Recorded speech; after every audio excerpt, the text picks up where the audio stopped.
Jamaica, an island bathed in sunshine and vibrant culture, is a place where history and spirituality intertwine in fascinating ways, has a deep and complex relationship with Christianity, a faith that has shaped its social and cultural fabric over centuries. The arrival of Europeans in the late 15th century brought with it a new faith, one that would leave an indelible mark on the island's history. The Spanish, the first colonizers, introduced Catholicism to the island, establishing the first churches and missions. However, their influence was short-lived as their control over the island waned. The British conquest in 1655 marked a significant turning point in Jamaica's religious landscape. It ushered in a new era of religious transformation as the British sought to impose their own religious practices. The British brought with them their own denominations, most notably Anglicanism, which quickly gained a foothold. Anglicanism, the official religion of England, became prominent, but it was not the only denomination to take root. Other Protestant denominations, like the Baptists, Methodists, and Presbyterians, also began to establish themselves, each bringing their own unique traditions and practices.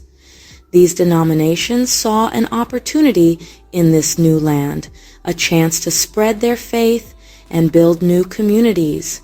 They actively sought to convert the local population, including the enslaved Africans who had been brought to the island. Missionaries worked tirelessly to convert the enslaved African population to Christianity, often using coercive methods.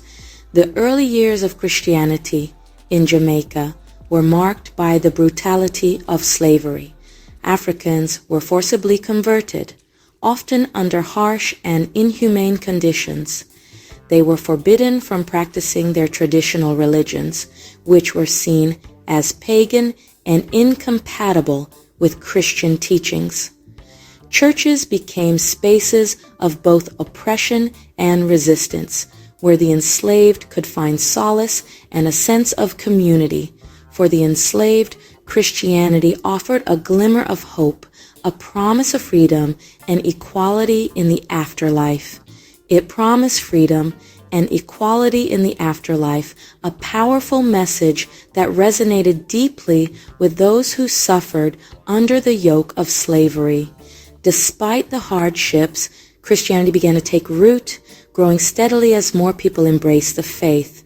Over time, it slowly intertwined with the existing African beliefs and practices, creating a unique blend of traditions.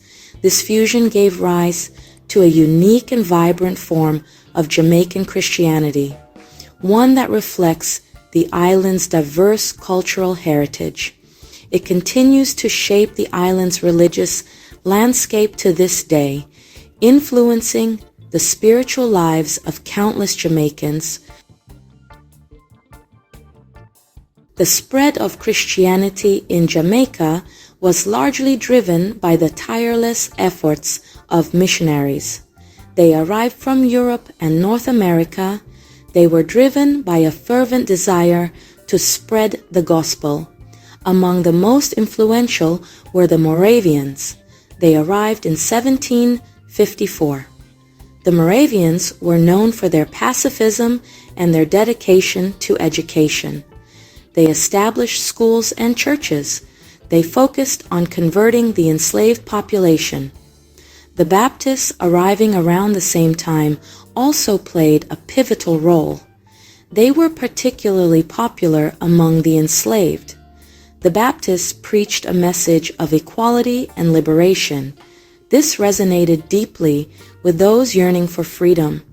Baptist preachers, often themselves former slaves, were instrumental in fomenting resistance against slavery. The Anglican Church, as the established church, held a position of power.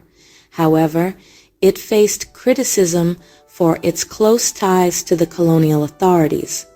Despite this, Anglican missionaries also made significant contributions. They established schools and hospitals. They worked to improve the lives of the poor and marginalized. Throughout Jamaica's history, churches have served as more than just places of worship. They have been the heartbeats of communities, providing a sense of belonging and unity.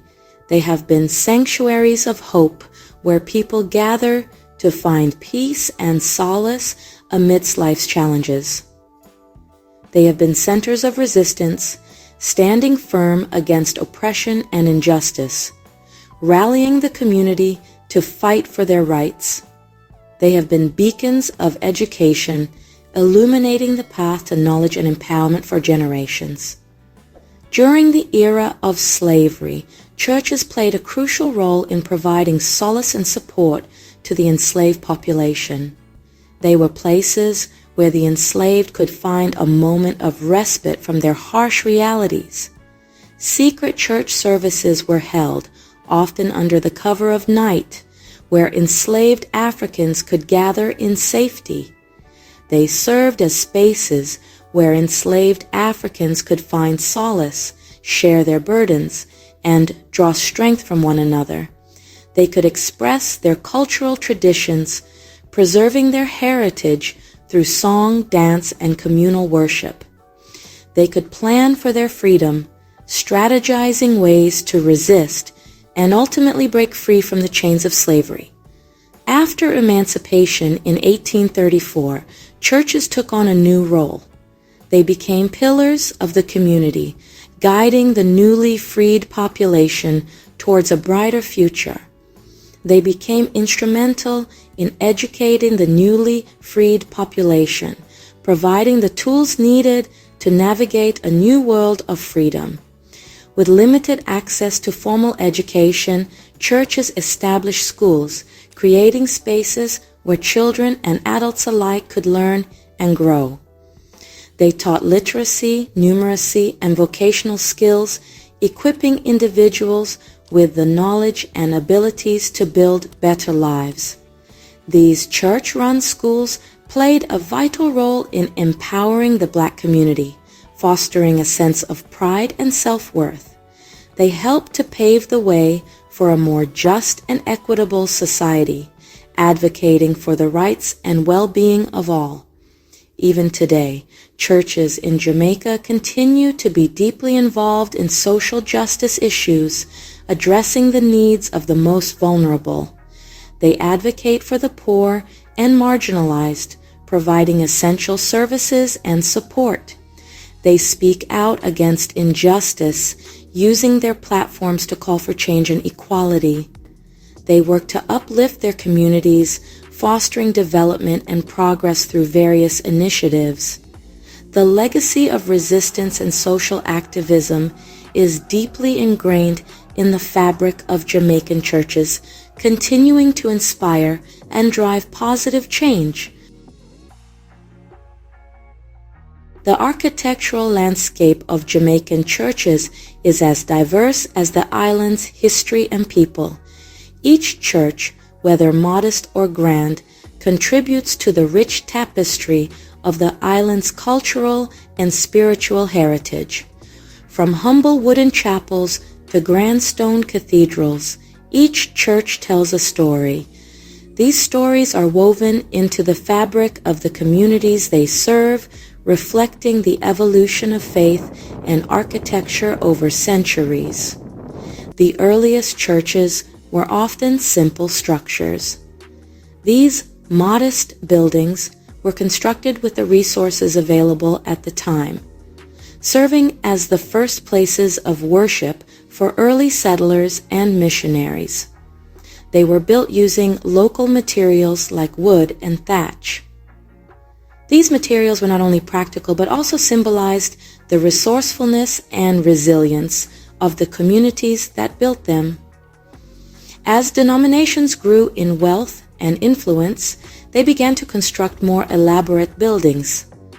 These new structures were designed to inspire awe and reverence, showcasing the artistic and architectural advancements of the time. They used brick, stone, and imported materials. These materials allowed for more durable and intricate designs, reflecting the growing importance and permanence of the church in Jamaican society. The architectural styles of Jamaican churches reflect a blend of European influences and local adaptations. This fusion created unique structures that stand as a testament to the island's colonial history and its ability to adapt and innovate. Gothic arches, stained glass windows, and towering spires stand alongside verandas, jalousie windows, and other Caribbean architectural elements. This blend of styles creates a distinctive aesthetic that is both beautiful and functional. This fusion of styles creates a unique and visually striking aesthetic. Each church is a work of art, reflecting the diverse influences that have shaped Jamaican culture over the centuries. It reflects the island's rich cultural heritage. The churches are not just places of worship, but also symbols of the community's identity and history. Some churches bear the marks of Jamaica's tumultuous history. These scars tell stories of resilience and survival, reminding us of the challenges faced by past generations. The ruins of old plantation chapels serve as reminders of the era of slavery. These remnants are poignant symbols of a painful past, yet they also highlight the enduring spirit of the people who worship there. Others, like the Kingston Parish Church, with its grand Georgian architecture, reflect the island's colonial past. These grand structures stand as monuments to a bygone era, showcasing the architectural grandeur of the time. Each church, regardless of its size or style, holds a special place in the hearts of the community. They are not just buildings, but are integral parts of the social and cultural fabric of the island. It stands as a testament to the enduring power of faith. These churches, with their diverse architectural styles and rich histories, continue to inspire and unite the people of Jamaica